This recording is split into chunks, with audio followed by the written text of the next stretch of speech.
नमस्कार, good morning सभी को। शुभकरण सहायक आचार्य EFM श्री राधे श्याम आर मुरार का गवर्नमेंट PG कॉलेज झुंझुनू। आज हम BCom पार्ट प्रथम वर्ष के विद्यार्थियों के लिए EFM paper second Indian banking and financial system भारतीय बैंकिंग एवं वित्तीय व्यवस्था के अंतर्गत यूनिट संख्या सेकंड में हम अध्ययन करेंगे। सर्वव्यापी बैंकिंग में main tools of E banking के अंतर्गत ATM card, credit card, anywhere banking, tourist banking के बारे में हम अध्ययन करेंगे, जो कि आपके यूनिट संख्या सेकंड में e banking, mobile banking and innovation in banking sector का पार्ट है। इसमें हम महत्वपूर्ण बिंदुओं का अध्ययन करेंगे, जिनमें प्रथम है ATM ऑटोमेटिक टेलर मशीन, जो कि ग्राहकों को मुद्रा के लेन देन की 24 घंटे सेवा प्रदान करने हेतु देश में विभिन्न बैंकों की विभिन्न शाखाओं ने इन मशीनों की स्थापना कर रहे हैं। ATM ग्राहक को बैंक उपलब्ध करवाता है, जिसके माध्यम से ATM शाखा में जाकर कभी भी एक निश्चित अधिकतम राशि तक निकाल सकता है। ATM के माध्यम से हम खाते में रुपए भी जमा करवा सकते हैं। इस प्रकार ATM ग्राहकों को दी जाने वाली एक महत्वपूर्ण सुविधाएं हैं, जिसमें 24 घंटे के अंदर कभी भी कहाँ भी आप पैसे निकाल सकते हैं। ATM कार्ड को हम प्लास्टिक मनी भी कहते हैं। प्लास्टिक मनी हम इसलिए कहते हैं क्योंकि इनके आवरण, ATM का आवरण एक प्लास्टिक के रूप में होता है, जिसमें चिप लगी होती है, जिसके माध्यम से ATM मशीन उसको रीड करके उनके खाते से संबंधित डिटेल के माध्यम से आसानी से ग्राहक अपनी आवश्यकता अनुसार जमा राशि निकलवा सकता है। तो ATM एक महत्वपूर्ण भूमिका का निर्वहन करता है। ATM फैसिलिटी एक महत्वपूर्ण सुविधा है।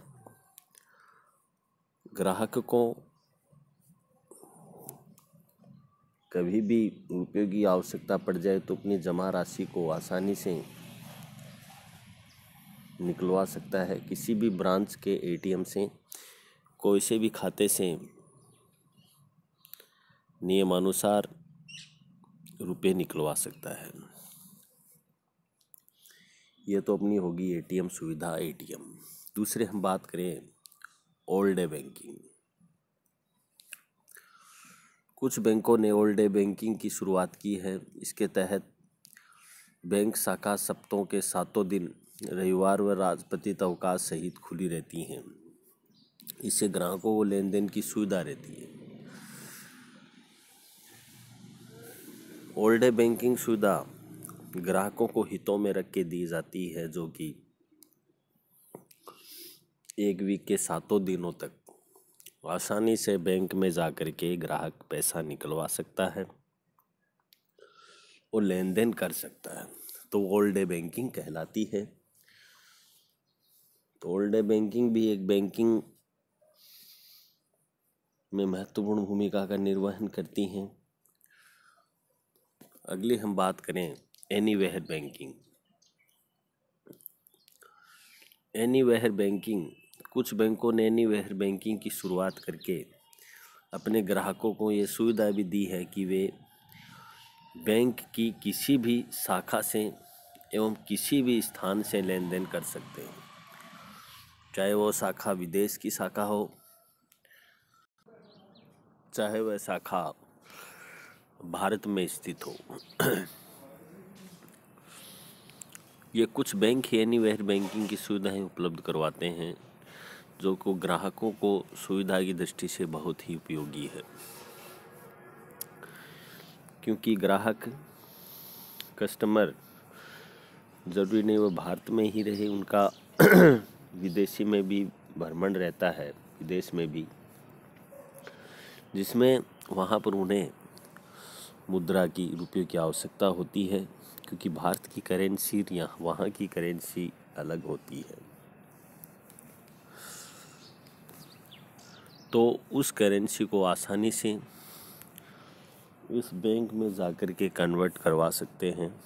तो वो एनीवेयर बैंकिंग की सुविधाएं होती हैं, जो कि विदेश में भी उनको पैसे की आवश्यकता होती है, तो वो आसानी से इस सुविधा का लाभ उठा सकते हैं। इसी क्रम में हम आगे बात करें घर बैठे बैंकिंग, जिसमें टूरिस्ट बैंकिंग भी सम्मिलित है।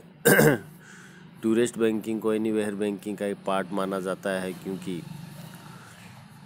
कस्टमर बाहर यात्रा करता है जिसके माध्यम से उन्हें रुपये की आवश्यकता पड़ती है, तो बैंक यात्री चेक उनको दे करके अपनी मूलभूत आवश्यकताओं को, विदेश में होने वाली ज़रूरतों को पूरा कर सकता है। इस टूरिस्ट बैंकिंग के माध्यम से ही कस्टमर को काफ़ी राहत भी मिलती है, जिससे आसानी से यात्रा के दौरान होने वाले वे खर्चों को उस टूरिस्ट बैंकिंग के माध्यम से आसानी से सुविधाओं का लाभ ले सकता है। अब इसी प्रकार इन्हीं में ही आती है घर बैठे बैंकिंग सुविधाओं का महत्वपूर्ण योगदान है, क्योंकि आजकल ये अकाउंट हो गया है, उसका महत्व बहुत बढ़ गया है। घर बैठे ही सारे कामकाज किसी भी दिन समय निपटा सकते हैं। अब लाइनों में लगने, घंटों का इंतज़ार करने, रात्रि के समय भी किसी भी क्षण, किसी भी समय आप बैंक के माध्यम से लेन देन कर सकते हैं, बैलेंस मालूम कर सकते हैं, चेक को रुकवा सकते हैं, खोए चेक को आग्रह कर सकते हैं, फीस जमा करा सकते हैं, जिसमें विभिन्न प्रकार की सुविधाएं दी गई हैं, जिसमें ATM card, credit card, net banking, e signature cheque सुविधा आदि बैंक करते हैं, जिसमें ICICI, HDFC, सिटी बैंक भी प्रदान करते हैं। अधिकांश बैंक महत्वपूर्ण रूप से ज़रूरी आवश्यकताओं को या ज़रूरी सुविधाएं बन गई हैं, जिसमें इंटरनेट कनेक्शन लेना पड़े जिसको, उसको देखते हुए भी लगभग इंटरनेट के माध्यम से विभिन्न सुविधाएं आसानी से पैसा ट्रांसफ़र कर सकते हैं। ये आपको घर बैठे दी जाने वाली सुविधाएं। अगला पॉइंट है बहुत ही important, credit card. Credit card एक महत्वपूर्ण तरीके से हम बात करें तो क्रेडिट कार्ड का प्रचलन बढ़ रहा है। क्रेडिट कार्ड के माध्यम से साख पर यात्रा, मनोरंजन, होटल, रेलवे, हवाई यात्रा की टिकट आसानी से सुविधा मिल सकती है। जीके के प्रश्न में कई बार अपने को पूछ लेते हैं कंपटीशन में, क्रेडिट कार्ड का सर्वप्रथम चलन कहाँ हुआ? तो सर्वप्रथम चलन क्रेडिट कार्ड का अमेरिका में 1950 में हुआ। जब एक व्यापारी फ्रैंक मैनामारा में अपने कुछ दोस्तों को यात्री पर एक होटल पर बुलाया, अचानक भुगतान का समय याद आ गया तो पर्स लाना भूल गया। उसने अपनी पत्नी को फ़ोन पर रकम मंगवाई, तथा यह निर्णय भी लिया कि ऐसी स्थिति दोबारा नहीं आए तो प्रमाणित प्रणाली के विकास की भविष्य में ऐसी घटना पुनरावृत्ति को रोकें। तो इस तरह क्रेडिट कार्ड का जन्म 1950 में हुआ। 1961 में भारतवर्ष में डायमंड क्लब की शाखा में खुलकर भी सुविधाएं मुहैया करवाई। सेंट्रल बैंक ऑफ इंडिया ने 1980 अगस्त में प्रथम बैंक के रूप में विश्व स्तर में मास्टर कार्ड के रूप में स्थापित करके क्रेडिट कार्ड की सुविधा उपलब्ध करवाई।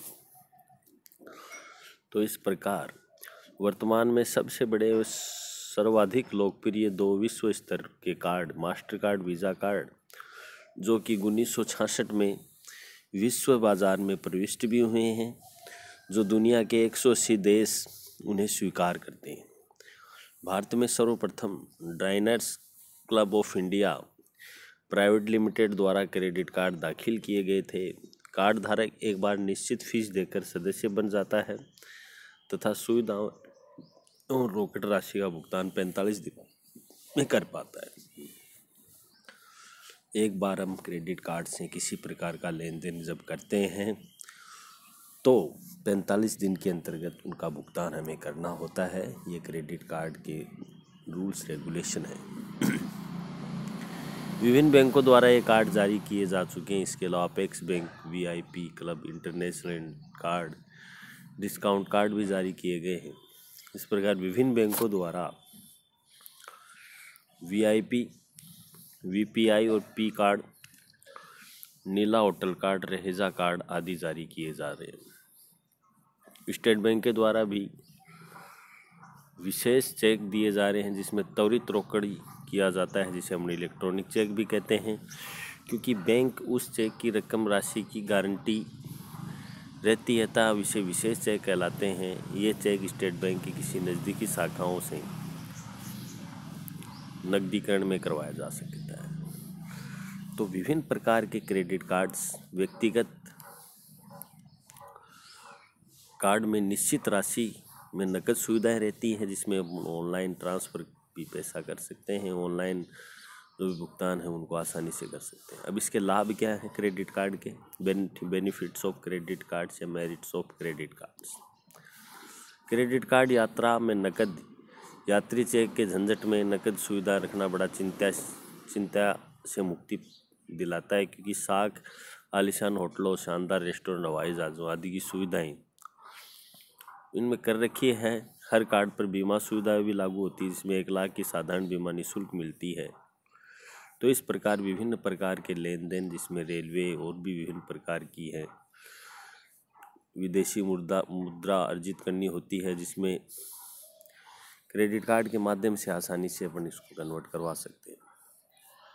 क्रेडिट कार्ड के दोष की हम बात करें तो क्रेडिट कार्ड व्यवहार निर्बंध अग्रिम रूप से एक स्वरूप के रूप में है, जो ग्राहक पुनर्भुगतान नहीं करे, बैंक की वसूली में असुविधा होती है, कार्ड धारक पहुंच से ज़्यादा पैर फैला लेते हैं तो वसूली असुविधा आती है, कार्ड पर अधिविकर्ष में वृद्धि, पुनर्वृत्ति दिक्कतों को बैंकों को काफ़ी नुकसान भी होता है। क्योंकि अग्रिम राशि जब ग्राहक लेता है तो उनको भुगतान करने में ग्राहक अगर नहीं कर पाता तो बैंकों को काफ़ी समस्याएं आती हैं। तो लेन देन संबंधी क्रेडिट कार्ड का भविष्य की हम बात करें तो भारतवर्ष में इस व्यवसाय को बढ़ाने पर बहुत अवसर हैं। भारतवर्ष में कार्ड धारकों की संख्या बहुत कम है, परंतु जिस गति से क्रेडिट कार्ड संस्कृति देश अपने गाँव में पसार रही है, तो इससे अनुमान लगाया जा सकता है कि मध्यम व ऊपरी वर्ग के क्रेडिट कार्ड अत्यधिक लोकप्रिय हो गए। तो इस प्रकार आपके एग्ज़ाम में इससे चैप्टर से संबंधित प्रश्न कई बार पूछते हैं कि बैंकिंग क्या है, व्यवहारिक जीवन में इसकी क्या भूमिका और महत्व है। टिप्पणी के रूप में कई बार क्वेश्चन पूछ लेते हैं कि निम्न पर टिप्पणी लिखिए जिसमें mobile banking, e banking, anywhere banking, internet banking, ATM, credit card, internet banking और टूरिस्ट बैंकिंग क्या है। तो इनसे संबंधित आपको शॉर्ट में कई बार एग्जाम में प्रश्न पूछ लेते हैं, जो कि 1.5 नंबर का होता है। अधिकतर आपके एग्ज़ाम में credit card, ATM, internet banking, mobile banking के बारे में ही अधिकतर ज़्यादा पूछते हैं। तो इस प्रकार आप आसानी से इनका